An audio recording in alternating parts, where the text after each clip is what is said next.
Buenos días a todos y todas. Bienvenidos a este webinar sobre el aseguramiento de la calidad y la vinculación con el medio para los CFT estatales de nuestro país.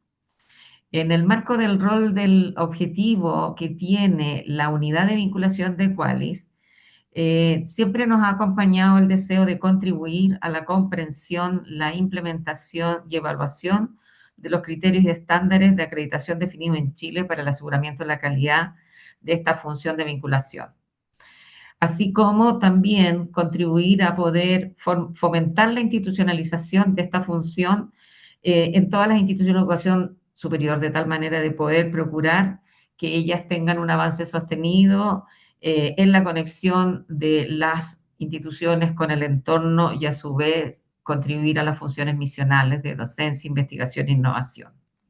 En dicho contexto es que hemos querido preparar esta actividad con foco en los efectos estatales. Todos sabemos que la acreditación institucional representa hoy día un desafío. Sin embargo, también sentimos que es una gran oportunidad para los centros de formación técnica estatales. De allí que el objetivo de este webinar es generar un espacio de reflexión y diálogo en torno a estos principales desafíos que se enfrentan los CFT, de manera que ellos puedan demostrar que cumplen con el aseguramiento de la calidad, la autoevaluación institucional y la vinculación con el medio y pertinencia territorial. Realmente esperamos que este encuentro nos permita conocer experiencia, compartir inquietudes y reflexionar de manera colectiva en estos procesos de aseguramiento de la calidad y que con todo esto podamos ayudar también a contribuir a esta gran misión pública que tienen los FT estatales y que ellos puedan cumplir con las expectativas que tienen con sus comunidades educativas y territoriales. Hoy día nos acompañan tres expositores. Primero con nosotros y en representación de los CFT estatales se encuentra el rector Rodrigo Tapia, rector del CFT estatal de la región de Coquimbo y a su vez miembro de la directiva de la red de CFT estatales de Chile. A su vez nos acompaña Héctor Hidalgo, CEO de la Organización de Innovación Educativa, y nos acompaña Marcela Bacaro, vicerrectora de vinculación con el medio de comunicaciones del Instituto Profesional AYEP. Agradecer nuevamente a cada uno que han tenido el tiempo para conectarse, igualmente invitar a todos aquellos que nos van a mirar luego en las grabaciones. Dejo el micrófono entonces a Rodrigo Tapia para que pueda partir con su contextualización de lo que son los CFT estatales en Chile. Muchas gracias, Rodrigo, por estar con nosotros. Bien, Gracias. bueno, antes que todo, un saludo cordial a todas las personas que son parte de este seminario. Agradezco la oportunidad. Yo vengo en representación del conglomerado de rectores de los Centros de Formación Técnico Estatal de Chile, en particular, rector del Centro de Formación Técnica de la región de Coquimbo, y hoy día nos acompaña una copiosa lluvia, así que si se escucha detrás mío aquello, es producto de este maravilloso fenómeno natural que es tan necesario en esta zona que ha tenido crisis hídrica, pero que también tiene algunos estragos al respecto. Se nos ha solicitado como CFTech iniciar este seminario dando cuenta de algunos elementos de contexto con respecto a el origen y evolución de los centros de formación técnica. Desde esa perspectiva, comentar que en esta primera lámina presento un poco la síntesis de lo que ha sido el devenir y el derrotero de la ley que fue creada en el segundo periodo de la presidenta Bachelet, que se ha ido implementando prácticamente en su totalidad en el segundo periodo del presidente Piñera y que se ha ido consolidando en el gobierno del presidente Boric y el presidente Castro. Desde esa perspectiva, la ley 20.910, que promulga la creación de los 15 CFT estatal, se transforma en una necesidad de Estado más que de gobierno, que responde al mandato de la no existencia de oferta pública de formación técnico profesional. O sea, durante 40 años, desde el nacimiento de los primeros centros de formación o similares, la oferta fue siempre privada o añadida a alguna universidad, pero tenía un alcance privado y no público. Desde esa perspectiva, señalar que los 15 CFT estatales no nacen a la vez, sino que se van desarrollando progresivamente en distintos eh, clúster y que los voy a detallar un poquito más adelante. Y cada uno de ellos parte con un nombramiento de su rector, instalación de sus equipos directivos, instalación de sus directorios, hasta el inicio del proceso del servicio educacional. Desde esa perspectiva, en términos de los años, ha habido desde el 2020, particularmente en adelante, un crecimiento y una vinculación sistemática y sostenida de los CFT estatales que están establecidos en su mandato legal y que implican necesariamente tres principios: descentralización por un lado, profundización o acompañamiento de la matriz productiva y gestión de la vinculación con el medio y con los liceos de forma tal de ir generando alternancia, dualidad u otro tipo de trabajo conjunto que permita ir desarrollando trayectorias y tracking formativos.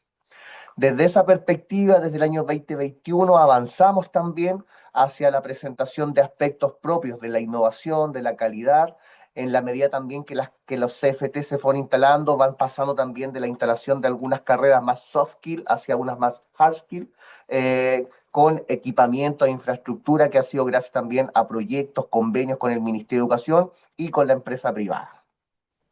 Para el año 2022 se releva el plan de fortalecimiento que fue lanzado por la Subsecretaría de Educación Superior, con los focos centrales en el financiamiento, la infraestructura y la gobernanza y calidad. Actualmente en el Parlamento está la nueva ley de modernización de los CFT estatales que nosotros estimamos como red de centros de formación técnica que probablemente una vez que se resuelvan los problemas parlamentarios que hoy día se encuentran con las leyes que se están discutiendo, probablemente sea el momento en que también se vuelva a discutir, principalmente con el foco en gobernanza y financiamiento. Desde esa perspectiva, el mandato de los CFT estatales establecía que serían evaluados al quinto año de su ejercicio, entendiendo que los CFT están adscritos a la gratuidad, pero después de la implementación y nombramiento de una ley miscelánea permitió extender 5 años más para cumplirse ya hacia el año 10 los primeros procesos de acreditación y de autoevaluación institucional. Desde esa perspectiva, a la fecha, hoy día tenemos procesos relevantes con respecto a la contribución y el impacto en los territorios, la consolidación institucional, entendiendo otra vez que muchos de nosotros estamos avanzando en este proceso con distintos estadios de crecimiento, con distintas matrículas, con distintos estados también, porque habiendo algunas instituciones CFT que nacieron al amparo de antiguas existentes CFT añadidas a las universidades, otras nacen desde cero y parte todo un crecimiento desde esa instancia. En términos generales, ¿qué son los CFT estatales? Son instituciones públicas, descentralizadas y sin fines de lucro. Nosotros formamos técnicos y técnicas de nivel superior con una visión territorial e inclusiva y buscamos contribuir al desarrollo económico, social y cultural de Chile. Así lo establece la ley y nosotros lo hemos hecho parte en cada uno de nuestros planes de desarrollo institucional. Desde esa perspectiva, tres sellos son claves en nuestro desarrollo. El acceso equitativo, aquí no hay pruebas de selección, aquí hay apertura total asociada a los perfiles de ingreso y donde se presenta como alternativa en muchos casos única en ciertos territorios. Se nos mandata que nuestra formación tiene que ser pertinente a los sectores productivos, por lo tanto tenemos que estar muy cercanos a las estrategias de desarrollo regional, tenemos que estar muy atentos a los marcos de cualificaciones, tenemos que estar muy atentos a los perfiles laborales de Chile Valora y que tributen al quehacer de nuestros estudiantes, que no son solamente estudiantes que egresan del mundo técnico profesional, sino que también vienen de la formación científico-humanista, que vienen del mundo del trabajo o aquellas personas que han tenido que postergar sus estudios por distintos motivos, desde el cuidado, desde los problemas económicos, y aquí con la gratuidad se abre una oportunidad para seguir estudiando. Tenemos que avanzar hacia una vinculación territorial, y aquí el trabajo es con lo público y con lo privado, municipios que para la mayoría de los CFT estatales son socios estratégicos claves para el desarrollo porque han permitido instalarnos en algunos casos con espacios físicos que son entregados en comodato o con los apoyos propios de la política comunal. también con las empresas, con los sectores productivos más relevantes y con distintos organismos públicos. Y asimismo, nos hacemos cargo también de los indicadores de desarrollo de la OCDE con respecto al desarrollo sostenible, en la lógica de construir un Chile más justo, innovador y sostenible desde la educación pública y técnica. Nosotros hoy día somos 41 comunas que reciben sedes y campus de los CFT estatales en las 15 regiones del país. En el 55% somos la única oferta de educación superior en la comuna. En un 73% somos la única oferta técnica adscrita gratuita a la comunidad. Y tenemos más de 20.000 estudiantes que son parte de nuestra política. Es decir, gracias a esta, 2 de cada 3 estudiantes acceden a una institución con gratuidad. Por tanto, decir que hoy día tenemos oferta en Porvenir, en Chañaral, en Ercilla, habla de una presencia en el territorio y para nosotros en Vicuña, en Illapel, es que somos la única oferta y con eso generamos pertinencia de las personas que se puedan quedar en su territorio y no tengan que gestionar algún gasto mayor asociado al traslado y alojamiento en alguna otra comuna capital o en otra región. ¿Cómo nos distribuimos en el país? Tenemos una presencia que está ahí presentada en el mapa y aquí también permite precisar la instalación de los clústeres. En el año 2016-2017 se instalan los CFT estatales del color rojo. En el grupo número 2, 2018-2019, se instalan los CFT del segundo clúster y en el grupo 3, 2020-2021, se instala el tercer grupo y de ahí entonces nosotros sumamos los 10 años para someternos al proceso de acreditación institucional. Como le digo, 41 sedes en el país, más de 11.000 vacantes adscritas a gratuidad, 162 carreras y 2 jornadas diurnas y vespertinas. Y este me parece que es un dato bien revelador.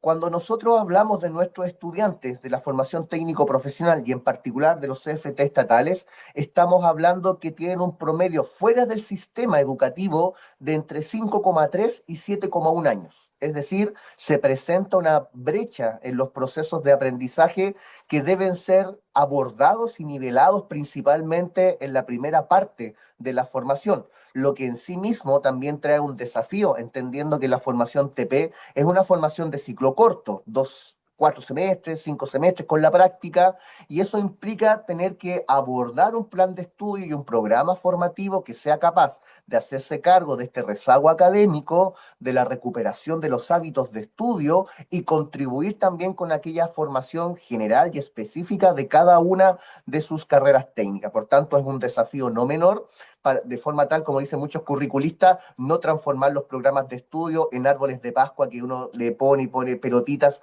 para tratar de cubrir esa necesidad, sino que sea de la manera más amplia posible para seguir avanzando en aquello. Si lo comparamos con otros subsistemas y otras instituciones de educación superior, claramente nosotros marcamos una diferencia mayor en aquellos estudiantes que han dejado de asistir al aula de manera regular o pertenecer a sistemas educativos formales. Me parece también que este es un dato que releva también la dificultad, pero a la vez el desafío de los CFT estatales. Nosotros concentramos la tasa más alta de estudiantes que vienen desde la ruralidad. Nosotros concentramos la tasa más alta de estudiantes que viene desde la educación pública. Y esto, el tercer dato, me parece también muy revelador, perdón, que tiene que ver con que muchos de nuestros estudiantes vienen de programas EDJA, Educación para Jóvenes y Adultos, 2x1 o SEIAS. Es decir, estudiantes que el sistema educativo por algún motivo no se adecuó a sus intereses o debieron salir del sistema tradicional y buscar alternativas.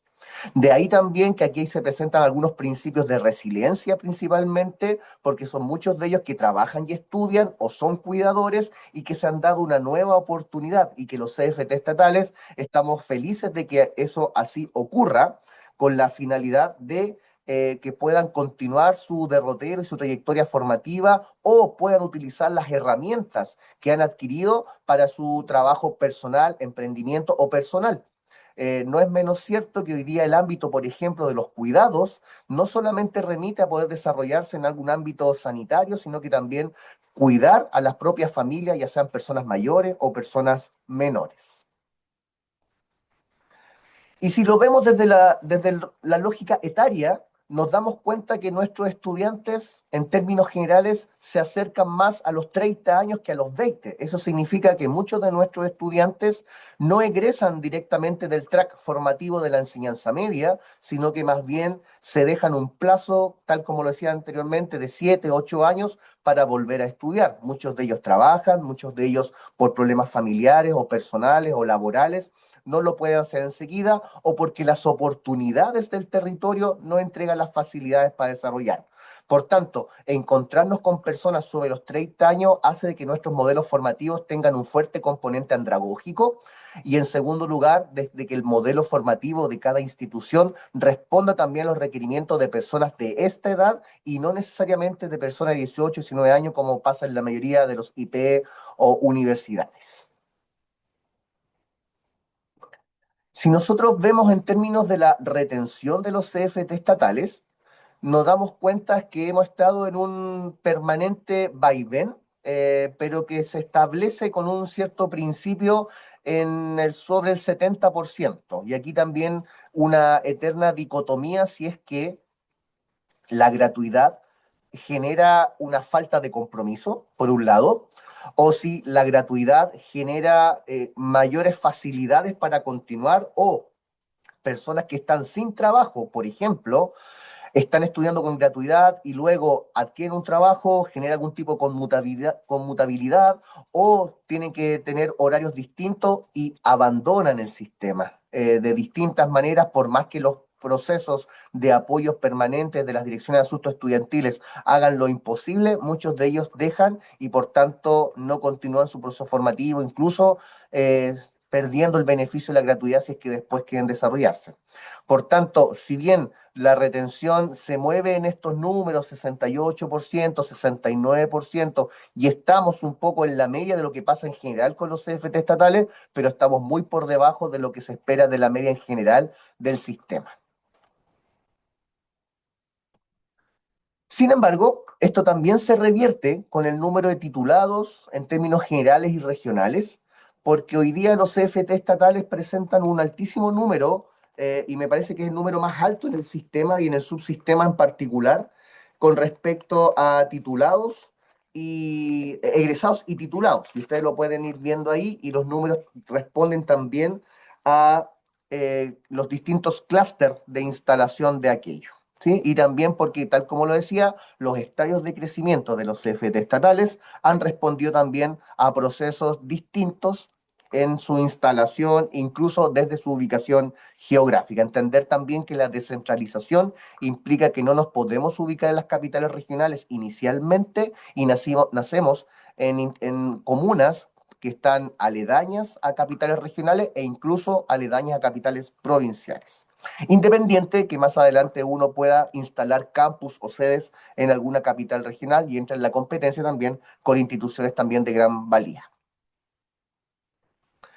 En relación a los titulados, al año 2024, en relación con los CFTs regionales, y entendiendo que el 69,23% somos únicos en la comuna, por tanto no tenemos una apuesta de competencia, sino que más bien de avance, porque aquí hay que decir que si una institución privada no llega a una comuna es porque probablemente en términos de retorno económico no sea tan atractivo.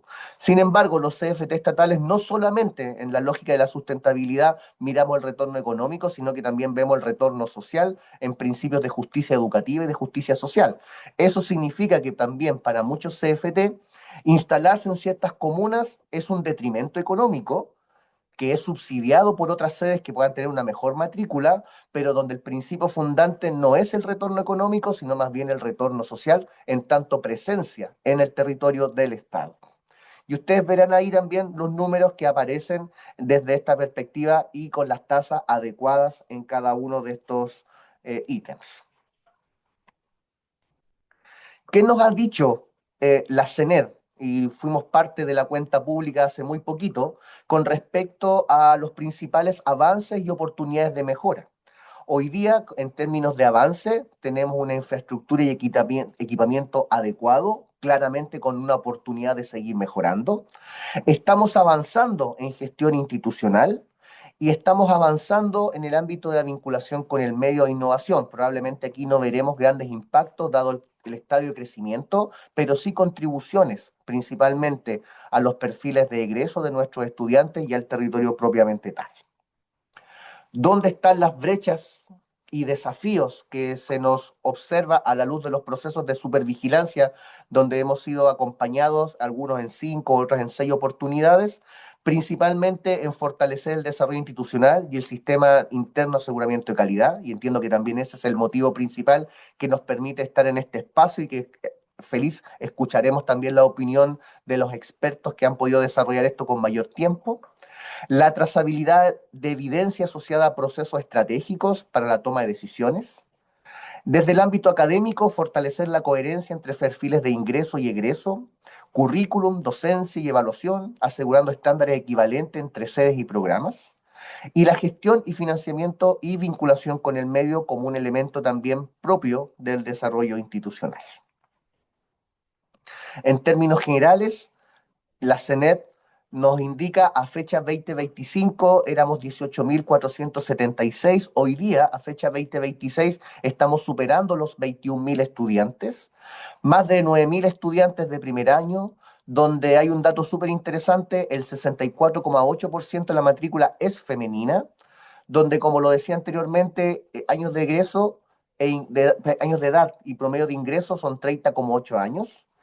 El tiempo fuera del sistema, 7,3. La proveniencia de nuestros estudiantes, un 32% de los programas EPGE, Educación para Adultos, un 58% establecimientos públicos y un 79% estudia con gratuidad. Esto es producto de los procesos de supervigilancia desarrollados en las 30 sedes por parte de la CENEA. Muchas gracias y espero haber estado acotado con el tiempo entregado. Muchísimas gracias, Rodrigo, y sobre todo por todo el contexto que muestras, el nivel de avance y desarrollo que tienen cada uno y claramente los desafíos en los cuales esta unidad está muy dispuesta a poder aportar y contribuir, dado que nos ha tocado ya vivir muchos procesos de aseguramiento de calidad en base a los criterios que establece la CNEA. Y no me quiero demorar mucho más para darle el pase ahora a continuación a Héctor Hidalgo. Comentaba que él es CEO de la Organización Innovación Académica y nos va a también a aportar en esta reflexión respecto del cómo podemos contribuir a los CFT estatales. Héctor, muchas gracias por estar con nosotros.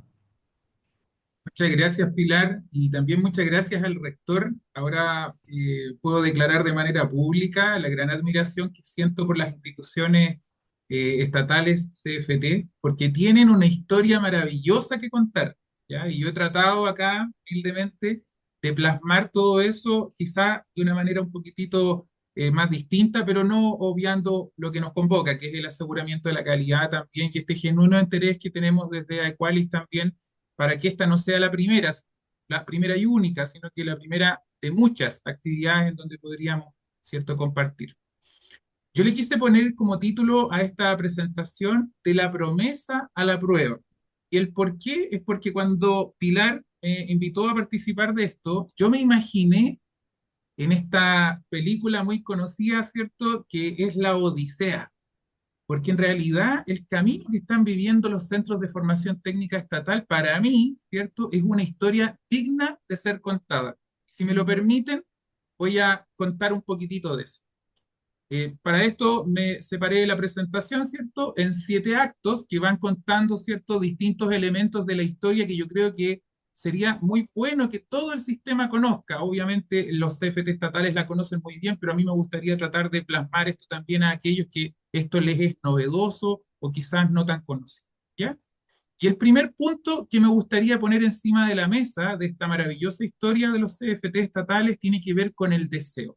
Bien, el rector comentaba esta historia que de hecho es también mi historia, ¿ya? De qué es lo que siente un joven que está en una comuna muy alejada y en donde la oferta de educación superior no está presente o es muy pequeña, ¿ya?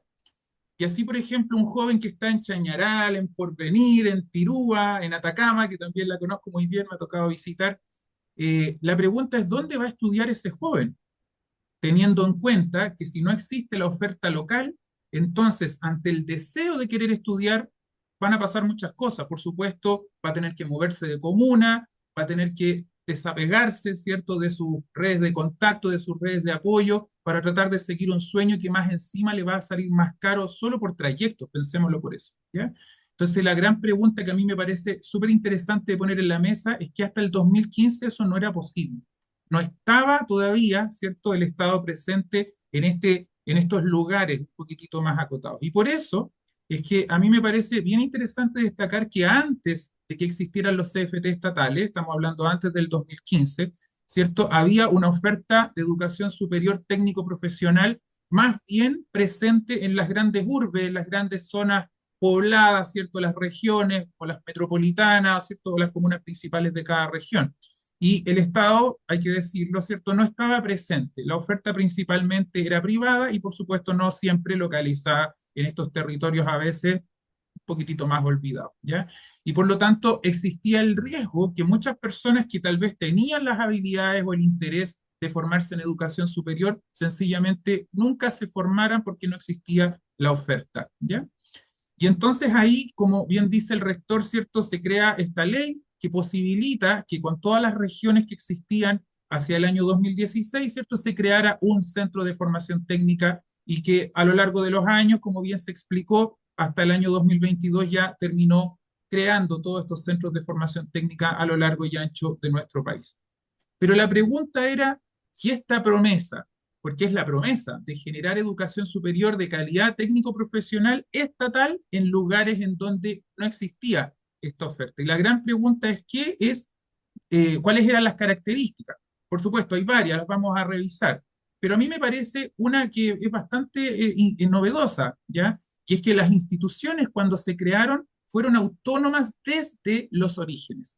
Y es decir, no obstante que hoy día hay un acompañamiento bastante profundo a través del CENED o de otras universidades públicas, la verdad es que hay una autonomía que nace por decreto, o sea, literalmente se crean como personas jurídicas de derecho público autónomas, con todo lo bueno que significa ser autónoma, ¿cierto? Por ejemplo, funcionalmente descentralizado, con personalidad jurídica, con patrimonio propio, pero con todas las otras cosas que a veces ustedes saben quita agilidad, como por ejemplo los efectos propios de una contraloría, ¿cierto? O de los procesos de compra.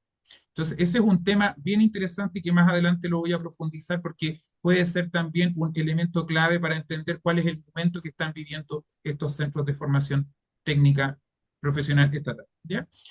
Bueno, el tema aquí bien relevante es que desde sus orígenes también se definieron cuáles eran los alcances. Y aquí yo creo que esto tiene mucho que ver con el sello de lo que nos contaba el rector. En primer lugar, por supuesto, hay una oferta técnico de nivel superior, que es una parte del quehacer académico. Hay una segunda componente que a mí me parece que es valiosísima y quizás Marcela lo va a profundizar con mucho más detalle, que tiene que ver con el desarrollo del territorio en el cual se está emplazado, que es una maravilla de tema, sobre todo porque no es solamente un beneficio social, sino que económico. ¿Por qué? Porque lo que apunta es a aportar a la matriz productiva regional, lo cual me parece que ya delimita, ¿cierto?, una parte importante del alcance de este tipo de institución. Pero también en la ley, ¿cierto?, se decretó que estas instituciones en algún momento iban a tener que formar parte, ¿cierto?, de un sistema nacional de aseguramiento de la calidad que iban a llegar, ¿cierto?, con ciertos niveles, igual que como lo está haciendo todo el resto del sistema. Hay una buena noticia, y es que lo que se ha venido haciendo hasta ahora por parte de los centros de formación técnica estatal en realidad tiene su símil con lo que ya estamos acostumbrados a hablar muchos de nosotros, como tiene que ver con los criterios y estándares de la CNA para el subsistema TP.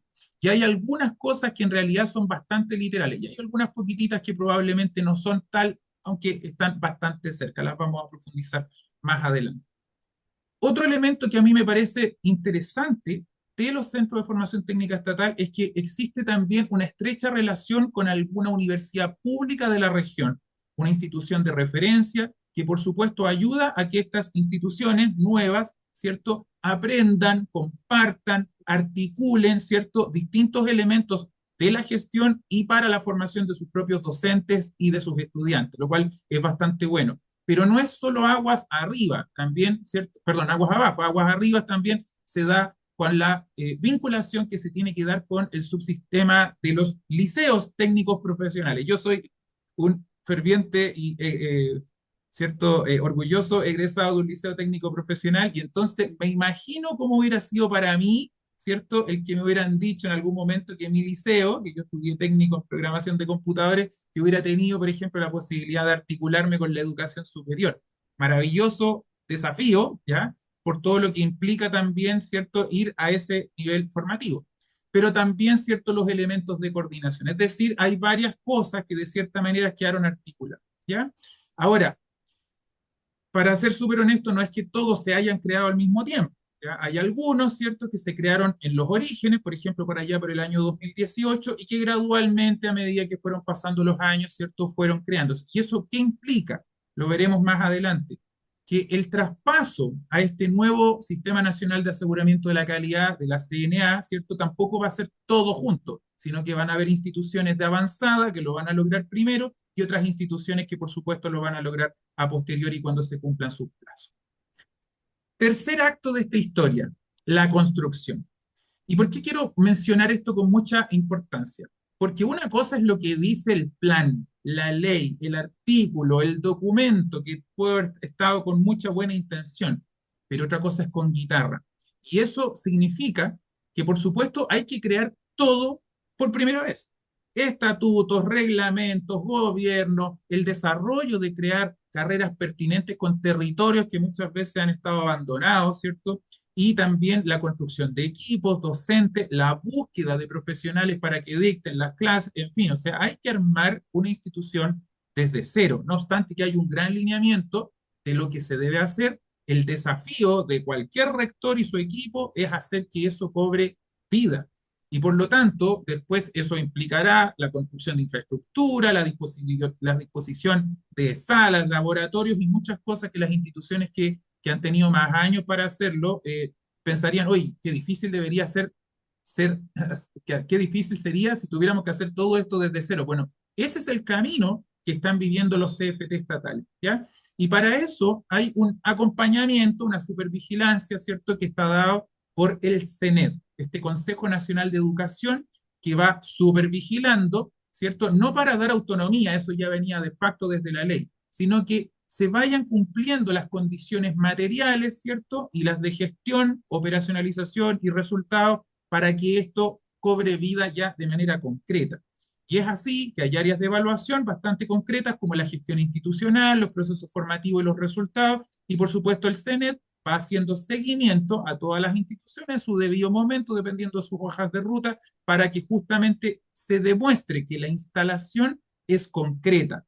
Después a la docencia y por último a los resultados en donde a los que nos gusta vinculación con el medio salimos también a la pizarra. ¿Ya? Ahora, esta vinculación que comentaba adelante, ¿cierto? De un tercero que es una universidad del Estado, tiene algunos componentes que a mí me parecieron tremendamente interesantes. Por un lado, porque permite, obvio, aprender de la experiencia de una institución que trabaja en el marco del Estado. Pero en segundo lugar, me parece súper interesante porque se abren oportunidades para la articulación, es decir, que nuestros estudiantes de carreras científico-técnico, ¿cierto?, profesional, eh, aporten, ¿cierto? También formándose, por ejemplo, en carreras con cierto nivel de articulación en la educación superior universitaria. Buenísimo. Pero también para la formación de los profesores, ¿cierto? Y por supuesto, otros aprendizajes que permitan acelerar ese aprendizaje. Por supuesto, eso no significa que esto va a ocurrir para siempre, ¿ya? Porque después, de hecho, hay un hito que les voy a comentar que permite que la institución, por supuesto, sea mucho más independiente. Esa, por así decirlo, tutela, ¿cierto? Y acompañamiento, de hecho, tiene un hito que es relevante y que va a ser el momento en el que los centros de formación técnica estatales ya vivieron esta etapa de diseño, instalación y concreción de resultados para vivir por primera vez lo que muchos de nosotros ya hemos vivido, que son los procesos de acreditación ante CN, ¿ya? Bueno, pero esto estaba proyectado así desde el inicio y la pregunta es, ¿qué pasó mientras tanto? Pues que por ahí, por el año 2018 aproximadamente, emergieron nuevas regulaciones para el aseguramiento de la calidad. Y entonces, mientras ya teníamos un sistema que estaba lo suficientemente y justificadamente preocupado, ¿cierto?, del camino, aparece esta regulación que evoluciona los mecanismos de aseguramiento de la calidad externo, que son las acreditaciones en muchos casos, que antes eran voluntarias e incluso parciales, a un modelo que, como ustedes ya saben, es obligatorio y es más bien integral. Ese es el gran salto que todo el sistema de educación superior está viviendo y que, por supuesto, los centros de formación técnica estatal ahora tienen otro escalón más en esta larga escalera que ya están viviendo. Y por lo tanto, lo que están, así mirándolo como en hoja de ruta, tenemos los centros de formación técnica estatal con esta supervigilancia del CENET, por supuesto, el licenciamiento que se da, ¿cierto?, de facto, dado el tipo de institución y desde su creación, etcétera, pero además, ¿cierto?, la relación con las universidades estatales. Vienen los procesos de acreditación, hay algunas de ellas que ya parten ahora en el 2018, que es justo cuando se cumplen estos 10 años, y por supuesto ya después quedan instauradas como parte del ecosistema de educación superior. Es decir, es una hoja de ruta que por eso yo digo, se parece para mí como la Odisea, ¿ya? Porque es una gran trayectoria la que están viviendo estos centros de formación. Ahora, yo sé que muchos de ustedes ya conocen esto, pero en pocas palabras, la acreditación tiene dimensiones, ¿cierto? Tiene criterios y estándares y por supuesto hay algunos de ellos que son obligatorios, la gran mayoría, y hay unos poquititos, por ejemplo, que están relacionados, ¿cierto?, a temas de acreditación voluntaria, ¿ya? Y si nosotros hacemos los símiles, ¿cierto? Como decía adelante, hay muchas cosas que se parecen, pero claramente, y creo que este es mi juicio personal, yo creo que los CFT estatales, el gran desafío que tienen, no obstante los muchos desafíos que tienen, por lejos para mí es el de aseguramiento interno de la calidad. Y el por qué tiene que ver con que, en realidad, mientras en la antigüedad creábamos cosas documentales, por ejemplo, nos pedían la política, ahí está la política, nos pedían el plan, ahí está el plan. Ya, pero otra cosa es demostrar no solo la existencia de esas normativas internas, regulaciones, procedimientos, planes, políticas, que sería más bien el nivel uno, que es lo declarativo, ¿cierto? Sino que ahora estamos avanzando a un nivel 2 y 3 mucho más complejo que con los criterios y estándares anteriores. En el nivel 2, por ejemplo, todos los criterios y estándares buscan que haya aplicación sistemática de todo eso que antes dijimos. Y por último, en el nivel 3, que esto además permita tomar decisiones para la mejora permanente, continua, ¿cierto?, de la institución. Es un cambio de paradigma. Yo sé que para muchos esto es muy natural y que siempre lo han trabajado así, pero para un sistema nuevo, esto implica que este escalón es un gran escalón, ¿ya? Así que es un gran desafío el que están viviendo. Y por lo tanto, el gran momento, ¿cierto? Ya no es solamente quedarse en el discurso de queremos educación pública de calidad, técnico-profesional, en lugares que no estaban presentes las instituciones de educación superior, sino que hoy día, además, eso debe conversar, ¿cierto?, en calidad que está presente de manera transversal en todas las sedes que esta institución tenga, en todas las modalidades en donde se presente la formación técnico profesional, etcétera. Es decir, hoy día esto, por supuesto, a todos nos preocupa, pero yo diría que los CFT estatales, por supuesto, que están mucho más ocupados de vivir este proceso con eso. Ahora, ¿por qué delante les decía que el tema de aseguramiento de la calidad para mí era quizás uno de los más importantes? Y es porque cuando uno trata de buscar los símiles entre lo que hoy día está normando el aseguramiento de la calidad en los CFT estatales y lo que les va a tocar cuando se toque acreditar por CNA, hay un elemento que quizás es el más novedoso y que tiene que ver con la existencia de sistemas internos de aseguramiento de la calidad. Es decir, que la calidad ya no venga provista solo porque CENET te vino a revisar o solo porque CNA te vino a acreditar, sino que además porque es la propia institución la que tiene instaurados equipos de gestión, mecanismos de control y, por supuesto, de toma de decisiones para mejorarse a sí mismo. Yo sé que hay muchas instituciones que esto no es novedad, es lo que se ha hecho desde hace tiempo, pero en los CFT estatales este es, a mi gusto personal, uno de los grandes desafíos que probablemente van a tener que vivir las instituciones, ¿ya? Ahora, Construir un sistema interno de aseguramiento de la calidad no es para nada construir solo documentos, ¿ya? O sea, llenarse de procedimientos, políticas y planes y planillas, porque si esas no permiten que la institución razone sobre su quehacer y que razone sobre sus resultados y que pueda tomar decisiones basadas en evidencia, entonces, por supuesto, ese documento no sirve.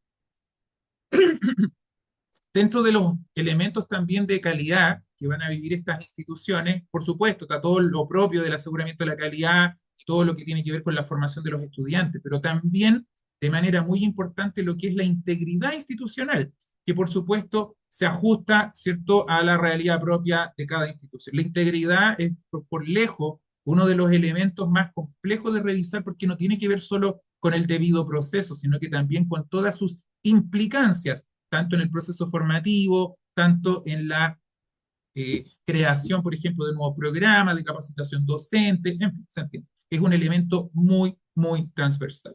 Y por supuesto, aquí la pregunta es, cuando ya las instituciones, que ya vamos a tener pronto, ¿cierto?, las primeras, empiecen a demostrar que todo este camino ha valido la pena y que termina esta supervigilancia del CNED, van a continuar, por supuesto, un tiempo más relacionado con las universidades y lleguen al hito de pasar a la modalidad CNA, que sería como la gran graduación, ¿cierto? En ese momento, en realidad, podríamos decir que han vivido un proceso tremendo de diseño, implementación, resultados, adecuaciones que correspondan, ¿cierto? Y a mi gusto, graduación, es decir, literalmente decir que esto fue posible, esta política pública se pudo implementar.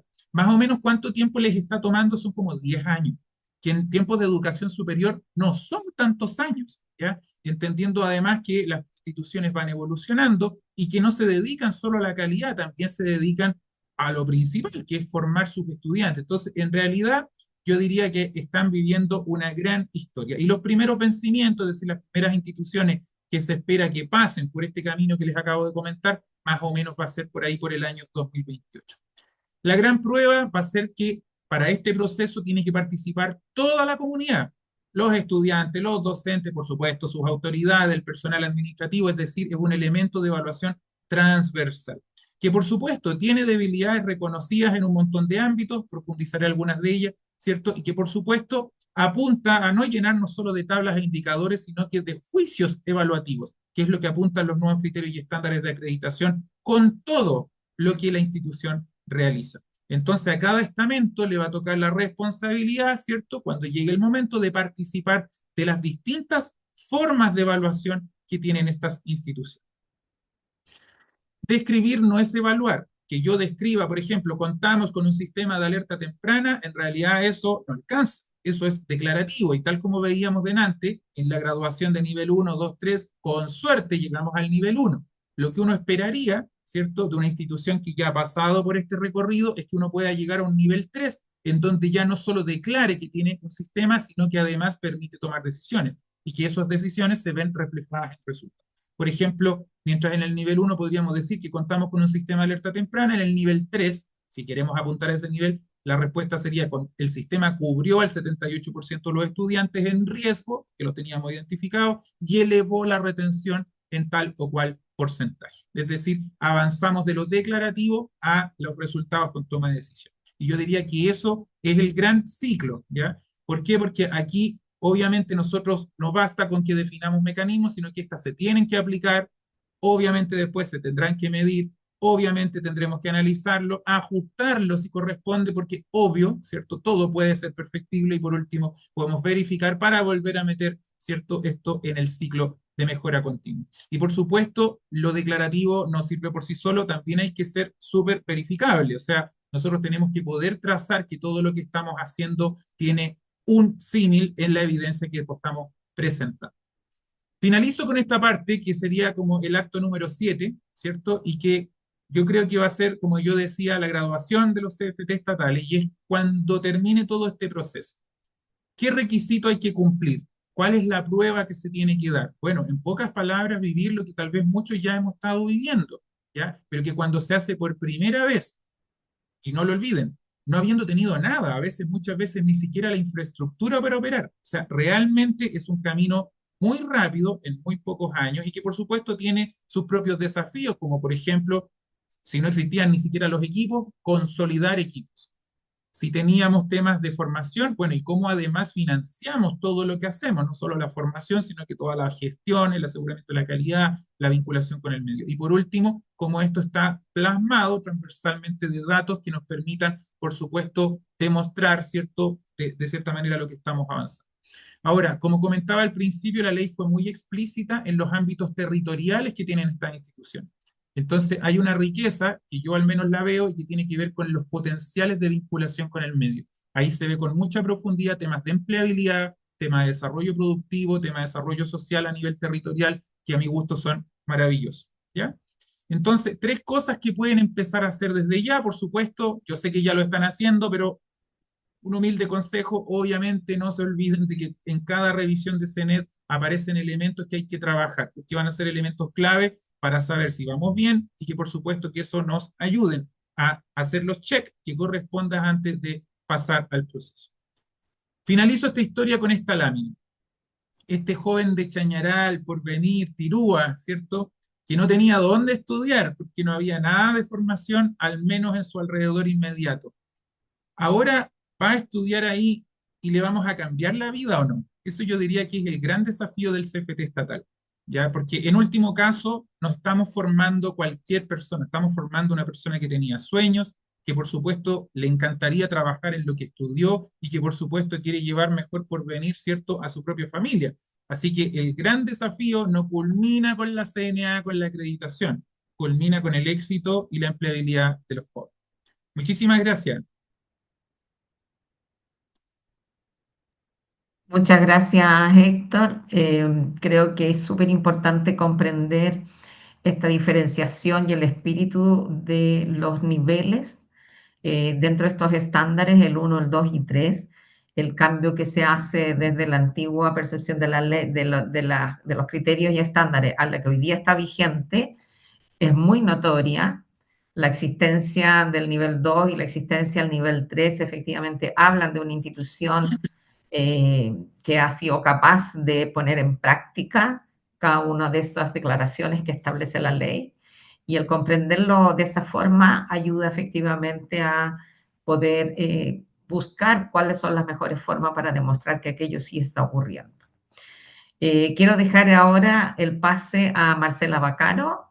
A esta unidad, uno de los temas que más los convoca y más les preocupa y sobre el cual nosotros trabajamos continuamente es la vinculación con el medio, el territorio y la injerencia que tiene. Me gustó mucho esto que decías tú, Héctor, al final, eh, que la vinculación con el medio de los CFT estatales es una ventaja, claramente porque forma parte de la identidad.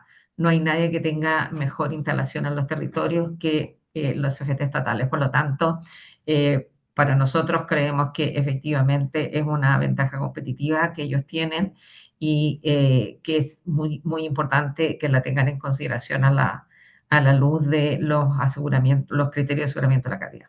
Marcela, el micrófono es tuyo. Muchísimas gracias. Bueno, déjame proyectar primero. Bueno, un gusto poder estar aquí hoy día. Yo me voy a tirar de cabeza en los temas de vinculación con el medio propiamente tal. Como decía Pilar, es donde está el foco de la comisión. Y yo le agradezco a Rodrigo y a Héctor todo el contexto porque me dan pie para no quedarme pegada en los contextos, sino que ir directo al tema de la vinculación. Y, y esta presentación, lo que tratamos de hacer es rescatar los aprendizajes más importantes del sistema cuando uno está organizando la función de vinculación con el medio y decidiendo qué priorizar. Que eso es bien importante de cara a los procesos de acreditación y a todo lo que hemos estado revisando. Y a veces son cosas muy simples, pero hacen una tremenda diferencia a la hora de evaluar la función de vinculación con el medio y decidir cómo nosotros lo abordamos. De alguna manera, yo les estoy planteando como una presentación como en tres tiempos. Primero, cómo la vinculación escucha los territorios y se hace parte de los territorios a partir de la escucha. Cómo esa escucha y esa vivencia en el territorio te ayuda a decidir la pertinencia de la oferta formativa y a poder retroalimentar esa oferta formativa y cómo verificamos eso que estamos haciendo se está cumpliendo a través del seguimiento de la empleabilidad y el trabajo con nuestros titulados. De alguna manera, no son tres actividades distintas, son una misma actividad que tiene hilos y momentos diferentes, ¿sí? La vinculación con el medio es momento donde uno abre la puerta hacia afuera y deja ver eh, cuál es esa contribución de la que hablaba Rodrigo que estamos haciendo a través de esta función. Desde mayo del 2025, la vinculación con el medio dejó de ser una dimensión discrecional, ahora es obligatoria. Em, y yo creo que acá lo importante, y aquí tomando tanto las presentaciones anteriores, entender que si nosotros procuramos que las iniciativas o acciones o nuestro modelo de gestión de vinculación con el medio tenga ciertas características, lo que vamos a buscar es la calidad de lo que hacemos, no necesariamente el volumen. Y yo creo que ahí hay una definición bien importante para los CFT. Em, no es hacer mucho, es hacer lo que necesitamos hacer para vinculación con el medio, con una arquitectura y una casa muy sólida. Y en la medida que nosotros hacemos ese ejercicio, ya después el despliegue más masivo o la expansión de esa función misional se hace mucho más dócil para las instituciones. Em, la, la vinculación tiene como tres atributos súper importantes que si uno los tiene en mente cuando aborda el modelo de vinculación de una institución y de un CFT estatal en particular, pueden ser tremendamente potentes a la hora de definir qué es lo que tengo que hacer. Lo primero es la co-construcción. Esa es una palabra clave y a veces algo tan simple hace una tremenda diferencia a la hora de los procesos de acreditación institucional. Nosotros tenemos en AYEP varios en el cuerpo con vinculación y se los podemos decir y es como la solución se define con la comunidad con la que voy a trabajar. ¿Ya? No es un qué voy a ofrecerle a la comunidad, no es el CFT saliendo a ser subsidiario, es el cómo vamos a definir juntos ese trabajo que tenemos que hacer. El que el plan esté co-construido es una de las requerimientos de los criterios de acreditación. Eh, y el segundo punto viene por default, que es la no subsidiariedad. O sea, si yo intervengo en la comunidad desde vinculación con el medio, Em, y después que me voy, esa comunidad no sigue trabajando por sobre la capacidad que yo le instalé, entonces lo que estoy haciendo es extensión, es asistencialista.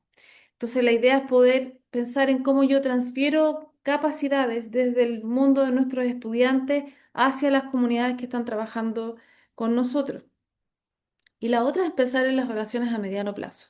Es muy tentador cuando uno parte trabajando en vinculación, esto de ir haciendo iniciativas que van saliendo, y es bueno tener un margen y decir, mira, del 100% de las iniciativas que voy a hacer, me voy a dar la licencia de hacer un 15 o un 20% que están fuera de mi plan porque son intervenciones en la comunidad que la comunidad nos ha pedido, que identificamos durante el año, pero hay que ser disciplinados en pensar en relaciones de mediano plazo, porque solo a mediano plazo vamos a poder medir contribución.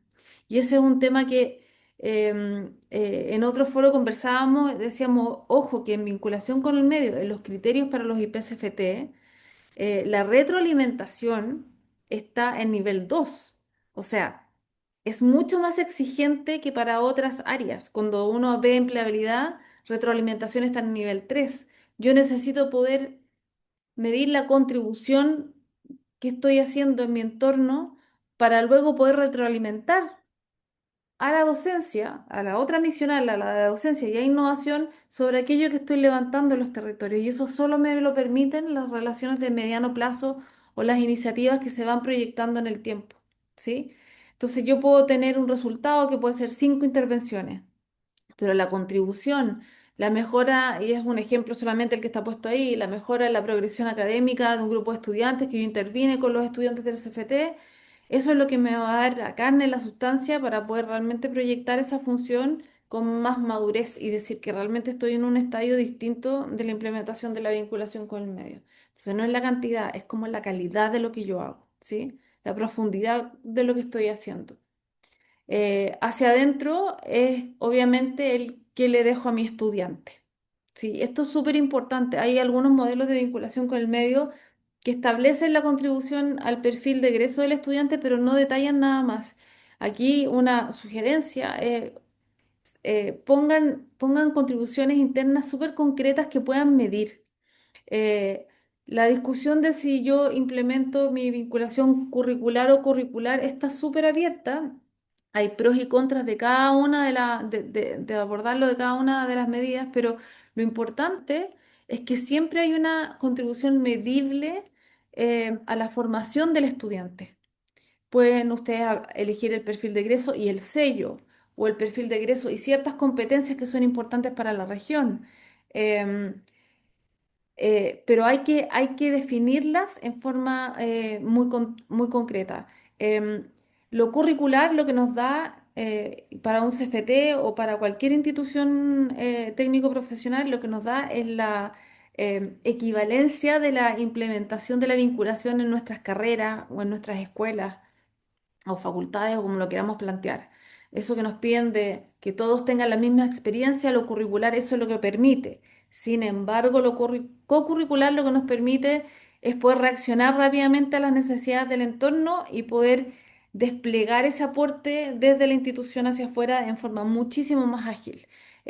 Nosotros hemos abordado un modelo híbrido de curricular y co-curricular para poder ir teniendo estas libertades, pero también teniendo el despliegue, porque somos una institución multisede, el despliegue y la equivalencia que se nos requiere. Acá, lo más importante, y esto a veces se nos olvida para los equipos que están haciendo la implementación y las bajadas en vinculación con el medio, es que la vinculación apoya el cumplimiento de otros indicadores institucionales que a veces uno piensa que están como en otra dimensión. Uno habla de retención y la retención está por allá y vinculación acá.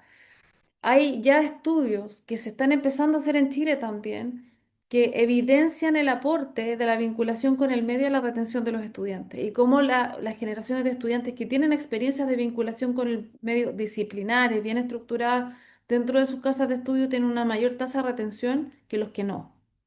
Eso está documentado afuera, em, pero ya se están haciendo estudios en Chile que nos dicen exactamente lo mismo. Entonces hay que pensar que los que estamos trabajando en vinculación con el medio estamos trabajando para los indicadores institucionales también y ayudar a cumplir la promesa que tenemos con los estudiantes.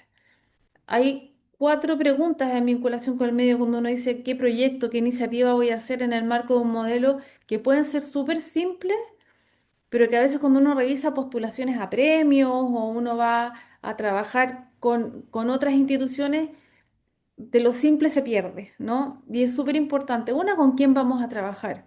Vinculación con el medio es un elemento articulador. Eh, si yo voy a intervenir en una comunidad, yo debiese ver con quién más puedo intervenir. ¿Hay alguien del sector productivo y de servicios con el que puedo trabajar? ¿Hay alguna organización social? ¿Están las entidades del Estado? ¿Voy a trabajar con cuádruple hélice, quíntuple hélice? ¿Cuál va a ser mi modelo de trabajo? ¿Con quién voy a trabajar y cómo voy a proyectar esas relaciones a largo plazo? Porque de nuevo me van a permitir levantar más retroalimentación al proceso formativo de los estudiantes y generar mejores indicadores de contribución en los territorios. ¿Qué problema del sector o territorio voy a abordar? Y lo pongo porque a veces uno dice, no, si yo tengo identificado el problema, el tema si lo tienes documentado. Eso está en un plan de desarrollo regional. Em, ¿Dónde está el dato que avala esa percepción de brecha? Que puede ser una percepción compartida con el socio comunitario o con la comunidad con la que yo voy a trabajar, pero eso tiene que estar documentado. Cuando uno ve lo que casi nadie completa bien es el que cambió en la institución, o sea, cuáles son los indicadores de contribución interna de ese ejercicio que yo busco hacer con mi comunidad y qué cambio está del lado del socio comunitario. E insisto, cambios cualitativos. Si yo voy a trabajar con pyme, esa pyme logró vender más, logró proyectarse hacia adentro, se formalizó ese negocio, tienen que ser contribuciones a largo plazo, no solamente como medir la cantidad de intervenciones que uno va a hacer. Eso nos entra directo en la pertinencia de la propuesta formativa. Y aquí, tal como lo decía Héctor y Rodrigo, yo creo que hay un tema súper importante que la ley 20.910 no creó los CFT en forma genérica, los crea como una respuesta al desarrollo productivo, social y económico de nuestro país. Y por lo tanto, la pertinencia, como muy bien decía Pilar, es parte de la ley fundacional de los CFT. Por lo tanto, está en su ADN. Tienen que sacarle mayor provecho a ese discurso dentro del marco de la vinculación con el medio, porque algo que las instituciones tenemos que validar mucho es la pertinencia que tenemos en el trabajo con el territorio, y ustedes tienen una vocación regional que es fundacional para ustedes. Ahora, en términos de pertinencia, nosotros hablamos de la caja de herramientas de la pertinencia, y esto solamente como para levantar temas que a mí me parecen que para los CFT son un desafío, y una es la priorización del entorno definido, porque uno dice CFT estatal, entonces tiene que hacerse cargo de toda la región, ¿sí? Y no es tan así. La vinculación con el medio, especialmente para los criterios de acreditación, te dice prioriza tu entorno. Y eso nos obliga a ir paso a paso y definiendo cuáles son los territorios físicos en los que vamos a trabajar. Y esa priorización a veces no es fácil. Está la tentación de llegar mucho más allá o poner mucho más amplio de lo que sería como ideal en una primera fase, pero las instituciones que llevamos más de 15 años con políticas de vinculación seguimos teniendo que hacer ese ejercicio de priorización territorial, porque necesitas generar impacto en desarrollo y medir ese impacto en desarrollo. E insisto, si uno quiere hacer eso, necesitas establecer programas de largo plazo y no vas a poder abarcar la región completa con vinculación, pero sí priorizar de acuerdo a definiciones de, por ejemplo, de dónde viene la mayor cantidad de estudiantes o cuáles son las necesidades del plan de desarrollo regional que el CFT mejor puede abordar. ¿Ya? Ese mapeo de las brechas de desarrollo económico resulta muy bien cuando uno tiene geolocalizados los desafíos. Y este es un ejercicio que los sociólogos hacen muy bien, que los equipos de desarrollo hacen muy bien. Aquí la invitación es a trabajar con los equipos de análisis institucional de cada unidad, porque esto nos va a permitir que ese entorno priorizado tenga buena data para levantar, y a la hora de completar las fichas y la información que nos piden en la acreditación de vinculación va a ser muchísimo más fácil, ¿sí? Los consejos consultivos, que yo sé que es un mecanismo que está muy extendido y todos lo tenemos, son instancias formales de articulación, y no puedo no mencionarlo porque es tan básico que es importante entender que esos consejos también nos dan pie para hacer mejores definiciones de vinculación con el medio, tener buenos instrumentos de planificación, la alineación de las iniciativas que nosotros hacemos con el marco de cualificaciones, con Chile Valora. Todas esas cosas son súper importantes a la hora de como revisar esta pertinencia desde la mirada de la vinculación con el medio. En cuanto a los titulados y al seguimiento de la empleabilidad, lo voy a pasar porque lo mencionaron, pero no es lo mismo el dato oficial que el dato institucional, y la acreditación nos va a pedir los dos cuando vaya a hablar de los titulados y de lo que yo hago por empleabilidad y cómo lo articulo con la vinculación con el medio, pero los estudios de trazabilidad son súper importantes, y las encuestas de empleadores son importantes que las hagamos desde el día uno. Em, Porque lo que nos van a pedir es la sistematización de información, de nuevo, no necesariamente si yo tengo un estudio súper sofisticado o no, ¿sí? Ahora, hay un elemento que es bien importante. Bueno, acá básicamente lo que quise reforzar fue que cuando uno habla de empleabilidad y uno habla de cómo desde vinculación hemos retroalimentado a la institución para generar perfiles que se adecúen más a las regiones, esos instrumentos a veces tienden a querer sofisticarse muchísimo y al final complejizan el análisis. ¿sí? Así que el llamado es como tengan ojo, no se enreden tanto. Lo que nos están pidiendo es tener una medición acuciosa propia de lo que el CFT necesita para entender dónde está mejor, ay, perdón, dónde está mejor estructurado. Y acá hay un tema súper importante para los CFT, en la experiencia que hemos tenido conviviendo con ustedes, trabajando. Es súper importante un concepto que es como el de la empleabilidad territorial, em, que no solamente es la tasa de empleabilidad, sino que cuántos de mis titulados se quedan en mi territorio trabajando, porque ahí está el propio ADN y la definición de un CFT y sacarle partido a ese indicador es súper importante. Y a veces uno va a las presentaciones y escucha a los CFT y no hablan de esta pertinencia territorial. Ahí ustedes tienen un tremendo poder porque ustedes están aportando al desarrollo de esa comunidad a través de esos titulados entonces, tener ese indicador, poder identificar cuántos de mis titulados se quedan en este territorio y son parte son agentes de cambio y de desarrollo de este propio territorio es súper, súper potente. De aquí, para cerrar con solo una idea, eh, de nuevo, vinculación, pertinencia y seguimiento a titulados son tres estándares que se cumplen cuando uno los toma como un todo y no los separa. Yo creo que hay una articulación y una riqueza súper importante eh, en el sistema que nos permite que cada una de estas funciones vaya tributando al cumplimiento de los criterios más amplios que tenemos que cumplir desde el sector técnico profesional. ¿Sí? Eso. Muchísimas gracias. Muchas gracias, Marcela. Eh, Hay tantas cosas que cuando las escucho me resuenan que pueden ser muy buenos consejos a los CFT estatales y en general a cualquier institución de educación.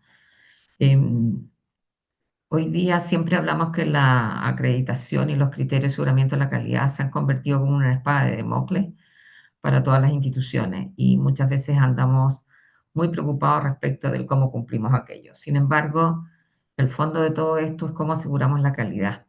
Y en la medida, y retomando lo que decía Héctor, este criterio que fue incluido, ¿no? Esta dimensión de aseguramiento de la calidad, logremos que esto se integre como a la cultura de cada institución y se institucionalice, efectivamente ya deja de ser un proceso de examen, sino que más bien es un momento más para demostrar y medir, poner un termómetro respecto a lo que estamos haciendo diariamente, lo estamos haciendo bien. Ahora, creo que también hay una buena noticia en términos de que hace 15 años nada de vinculación particularmente existía a nivel de sistematización. La función siempre ha existido, pero el nivel de sistematización que hoy día nos exigen no existía. Pero hoy hay modelos para levantamiento de necesidades, hoy hay modelos para trabajar con consejos permanentes, hoy hay modelos para poder hacer sistemas de evaluación, tanto instituciones más grandes, medianas, pequeñas, a uno como que continuamente está trabajando en estas unidades que promueven mucho la información y el conocimiento sobre estos temas, se da cuenta que en la medida que seamos capaces de colaborar entre todas las redes que hoy día existen, se puede hacer la tarea mucho más simple. Aquí yo creo que no hay que inventar la rueda, hay que ver cuáles de esas propuestas que se han hecho en otras instituciones pueden servirme a mi institución y por favor cuenten también con unidades como la unidad BCM de Qualis para poder contribuir y apoyarle. Los de vinculación siempre somos súper buenos para compartir, para unirnos, para conversar, como que es una característica propia de este sector, digamos. Y desde esa postura es que queríamos como conversar con los CFT estatales y ofrecer estas posibilidades de conocer todos los otros mecanismos que hoy día existen y que pudieran significar que no partan de cero con muchas de estas cosas.